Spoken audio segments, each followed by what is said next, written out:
নমস্কার বন্ধুরা, পম্পার কিচেনে আপনাদের সকলকে স্বাগত। আজ আমি আপনাদের সাথে একটা অপূর্ব স্বাদের তরকারির রেসিপি শেয়ার করব। আজ বানাবো মুগ কালিয়া, একদম নিরামিষ একটা রেসিপি। ভাত, রুটি, লুচি, পরোটা যার সাথে খান না কেন দুর্দান্ত খেতে লাগে। যে কোনো নিরামিষ দিনে এই রেসিপিটা আমার মতো চটজলদি বানিয়ে নিতে পারেন। আশা করছি আপনাদের ভীষণ ভালো লাগবে। তাহলে চলুন দেরি না করে আজকের এই একদম নিরামিষ পদ্ধতিতে তরকারির রেসিপিটা দেখে নেওয়া যাক। আজ বানাবো পটলের মুগ কালিয়া। এই পটলের মুগ কালিয়া বানানোর জন্য দেখুন এখানে আমি নিয়েছি বেশ কয়েকটা পটল। আপনারা পটলের পরিমাণটা কিন্তু কম বেশি করে নিতে পারেন। তো প্রথমে পটলটাকে আমি খুব ভালোভাবে খোসা ছাড়িয়ে কেটে নেব। প্রথমে দেখুন এই পটলের দুই প্রান্ত আমি এইভাবে একটু ছোট ছোট করে কেটে বাদ দিলাম। এবার এই খোসাটাকে আমি ছাড়িয়ে নেব। খোসাটাকে কেমন ছাড়াচ্ছি দেখুন, এরকম করে কিন্তু সম্পূর্ণ ছাড়াবেন না, অনেকটা বাদ রেখে রেখে কিন্তু ছাড়াতে হবে। এই একটা পটলে 4টে থেকে 5টা অংশ এইভাবে কিন্তু ছাড়াতে হবে। এই দেখুন 4টে থেকে 5 বার ছাড়ালে যেমন হয় সেই রকম ছাড়াতে হবে, আর খোসাগুলো কিন্তু এইরকমই রাখতে হবে। এবার দেখুন এটাকে আমি দু টুকরো করে নেব, খুব ছোট করব না, এরকম মাঝখানে এইভাবে কাট করে নেব। এই দেখুন এইভাবে কিন্তু দু টুকরো করেই কাটবো, আর এই পটলগুলোকে কিন্তু একটু এইভাবে বড় বড় করেই কাটতে হবে।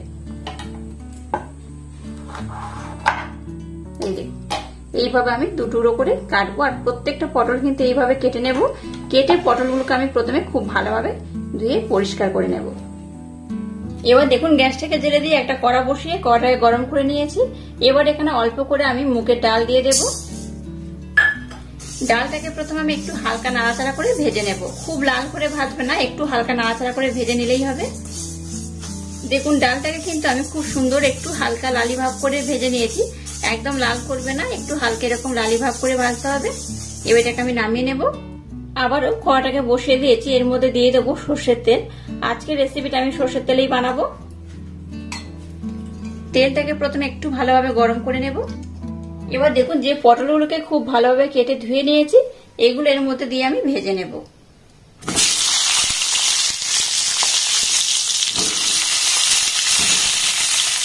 পটলগুলোকে খুব কিন্তু লাল করে ভাজবে না, একটু হালকা করে ভাজতে হবে। গ্যাসের ফ্লেমটাকে একদম লো রেখে পটলগুলোকে একটু হালকা নাড়াচাড়া করে ভেজে নেব। পটলটাকে বসিয়ে দিয়েছি ভাজতে। এবার দেখুন যে ডালটাকে আমি ভেজে নিয়েছি সেই ডালটাকে নিয়ে নিলাম। এবার ডালটাকে আমি একটু ভালোভাবে ধুয়ে নেব। এইভাবে ডালটাকে কিন্তু ভাজার পর একটু ভালোভাবে ধুয়ে নিতে হবে। ডালটাকে খুব ভালোভাবে ধুয়ে নিয়েছি। এবার এরকম 1 কাপ জল আমি এর মধ্যে দিয়ে দিলাম। এই জলটা দিয়ে ডালটাকে আমি একটু ভিজিয়ে রেখে দেব।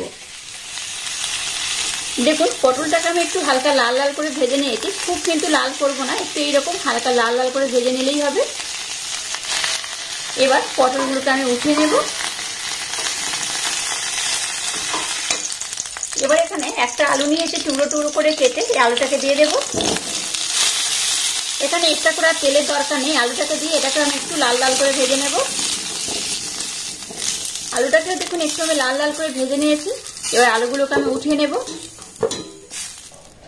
আবারও কড়াইয়ের মধ্যে আমি সামান্য একটু তেল দিয়ে দিলাম। তেলটাকে গরম করে নিয়ে এর মধ্যে গোটা গরম মশলা দিয়ে দিলাম, সামান্য একটু গোটা জিরে দিয়ে দিলাম, দিয়ে দিলাম একটা শুকনো লঙ্কার একটা তেজপাতা। দেখুন মশলা থেকে সুন্দর একটা সেন্ট বার হচ্ছে। এই পর্যায়ে কিন্তু দিয়ে দেবো একটা টমেটো, দিয়ে দেবো একটু আদা বাটা। আদা টমেটো একসাথে দিয়ে একটু নাড়াচাড়া করে আমি কষে নেব। এই পর্যায়ে একটু লবণ দিয়ে দিলাম। গ্যাসের ফ্লেমটাকে একদম লো রেখে এবার এটাকে একটু মাখো মাখো করে নেব। টমেটো আর আদাটাকে দেখুন একটু ভালো ভালো কষা কষা করে নিয়েছি। এবারের মধ্যে ধনে গুঁড়ো দিয়ে দিলাম অল্প করে, 1 চামচ দিয়ে দিলাম জিরে গুঁড়ো, আবার একটু হলুদ আমি দিয়ে দিলাম, দিয়ে দেবো সামান্য একটু জল। আবারও মশলাটাকে একটু কষা কষা করে নেব। এবার দেখুন যে মুগ ডালটাকে আমি ভিজিয়ে রেখেছিলাম জল সমেত, সেটা এখানে আমি দিয়ে দেব। সম্পূর্ণটা দিয়ে দিলাম। এবার গ্যাসের ফ্লেমটাকে লো টু মিডিয়াম রেখে ডালটাকে প্রথমে একটু ভালোভাবে সিদ্ধ করে নিতে হবে।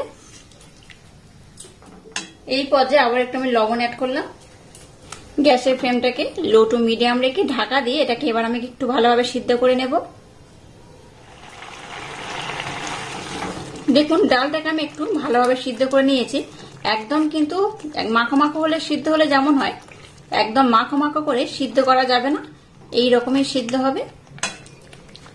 এই পর্যায়ে দুটো কাঁচা লঙ্কা দিয়ে দেব আর ভেজে রাখা আলুটাকেও দিয়ে দেব।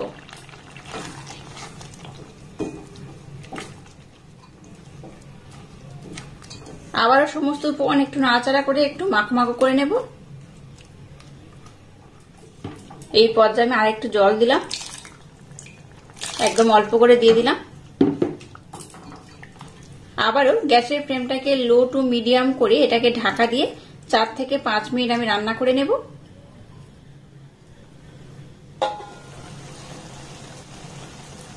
দেখুন ঢাকা দিয়ে 4 থেকে 5 মিনিট সময় দিয়ে একটু ভালোভাবে এটাকে আমি কষে নিয়েছি। দেখতেই পাচ্ছেন জলটা কিন্তু একদম শুকিয়ে গেছে, একদম মাখো মাখো হয়ে গেছে আর ডালটাও কিন্তু আগে থেকে বেশ ভালোভাবে সিদ্ধ হয়ে গেছে। এই পর্যায়ে পটলগুলোকে আমি এখানে দিয়ে দেব।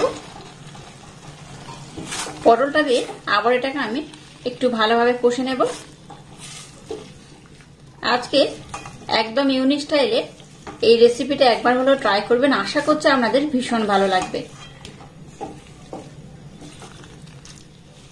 এবার এখানে অ্যাড করব কাজু আর পোস্ত। আমি অল্প করে নিয়ে একটু বেটে নিয়েছিলাম, সেটা দিয়ে দিলাম। পাপড়া ধুয়ে একটু জল দিয়ে দিলাম। আবারও গ্যাসের ফ্লেমটাকে লো টু মিডিয়াম রেখে এটাকে একটু নাড়াচাড়া করে কষে নেব। একদম নিরামিষ পদ্ধতিতে বানানো এই রেসিপিটা একবার হলেও ট্রাই করবেন, আশা করছি আপনাদের ভীষণ ভালো লাগবে।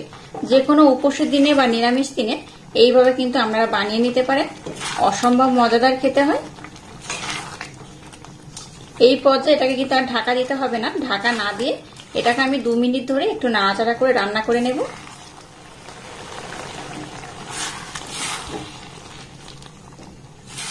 এটাকে আমি 2 মিনিট সময় দিয়ে একটু ভালোভাবে রান্না করে নিয়েছি। এবার এই পর্যায়ে আমি গরম জল অ্যাড করব। চেষ্টা করবেন যে কোনো রান্নাতে একটু গরম জল ব্যবহার করা, তাহলে কিন্তু রেসিপিটার স্বাদ দ্বিগুণ বেড়ে যায়। তো খুব বেশি জল আমি দেব না, যেহেতু এখানে আমি ডাল দিয়েছি আর এই রেসিপিটা যেহেতু একটু মাখো মাখো হবে, তাই খুব বেশি জল এখানে আমি অ্যাড করব না। আর একটু আমি জল দিয়ে দিলাম। এবার গ্যাসের ফ্লেমটাকে একদম লো রেখে ঢাকা দিয়ে এটাকে আমি খুব ভালোভাবে রান্না করে নেব।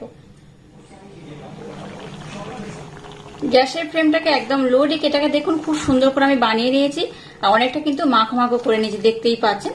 এটা কিন্তু খুব ভালোভাবে হয়ে গেছে। এটাকে আমি আর বেশি মাখো মাখো করবো না। আপনারা যদি মনে করেন রুটি পরোটা কিংবা লুচির সাথে খাবেন, তাহলে কিন্তু আর একটু মাখো মাখো করতে পারেন। আমি যেহেতু এটাকে ভাতের সাথে সার্ভ করব, তাই কিন্তু একদম মাখো মাখো করলাম না, এইরকম একটুখানি হলেও আমি ঝোল রাখলাম। এতে করে কি হবে, ভাতটা খেতে কিন্তু বেশি ভালো লাগবে। এবার এখানে আমি কয়েকটা উপকরণ অ্যাড করব। একদম শেষে একটা কাঁচা লঙ্কা আমি দিয়ে দেবো। দিলে কি হবে, কাঁচা লঙ্কার স্মেলটা কিন্তু এই তরকারির মধ্যে দারুণ লাগবে। দিয়ে দেবো 1/2 চামচ গরম মশলা আর দিয়ে দেবো 1 চামচ ঘি। যে কোনো নিরামিষ রেসিপিতে একটু ঘি দিলে বেশ ভালো লাগে। আচ্ছা, নিরামিষ রান্নাতে কিন্তু একটু সবাই মিষ্টিও ব্যবহার করে, তো আমি মিষ্টিটাকে একটু অ্যাভয়েড করি, তাই আমি মিষ্টিটা ব্যবহার করলাম না। আপনারা চাইলে কিন্তু এখানে সামান্য একটু মিষ্টিও ব্যবহার করতে পারেন। এতে করে কি হয়, তরকারির স্বাদটা কিন্তু আরো দ্বিগুণ বেড়ে যায়। তো যাই হোক, আমি এখানে মিষ্টিটা বাদ দিয়ে একটু গরম মশলা একটু ঘি ব্যবহার করলাম। আজকে রেসিপিটা দেখুন একদম রেডি হয়ে গেছে। খুব সুন্দর একটা রেসিপি, অবশ্যই আমার মতো একবার ট্রাই করবেন, আশা করছি আপনাদের ভীষণ ভালো লাগবে। এবার আমি গ্যাসটাকে বন্ধ করে দেবো। আজকে রেসিপি একদম রেডি হয়ে গেছে আর এটাকে অন্য পাত্রে আমি সার্ভ করে নেব। আজকে দেখুন এই মুগ কালিয়া একদম রেডি হয়ে গেছে। এবার এটাকে আমি সার্ভ করছি। কত অপূর্ব হয়েছে দেখুন। এই রেসিপিটা গরম ভাত বলুন, পরোটা বলুন বা রুটি বলুন, যার সাথে খান না কেন দারুণ লাগে। আমার মতো একবার হলো এই রেসিপিটা ট্রাই করবেন, আশা করছি আপনাদের ভীষণ ভালো লাগবে। আর এই রেসিপিটা যদি বাড়িতে আমার মতো ট্রাই করেন, আমাকে কিন্তু কমেন্ট করতে ভুলবেন না আজকের রেসিপিটা আপনাদের কেমন লাগলো। আজকের এই ইউনিক স্টাইলের রেসিপিটা যদি আপনাদের ভালো লাগে, তাহলে চ্যানেলটাকে লাইক, শেয়ার, কমেন্ট এবং সাবস্ক্রাইব করবেন আর পাশে থাকা বেল আইকনটা প্রেস করে দেবেন। তাহলে টাটা, আবার দেখা হচ্ছে নতুন কোনো রেসিপি নিয়ে।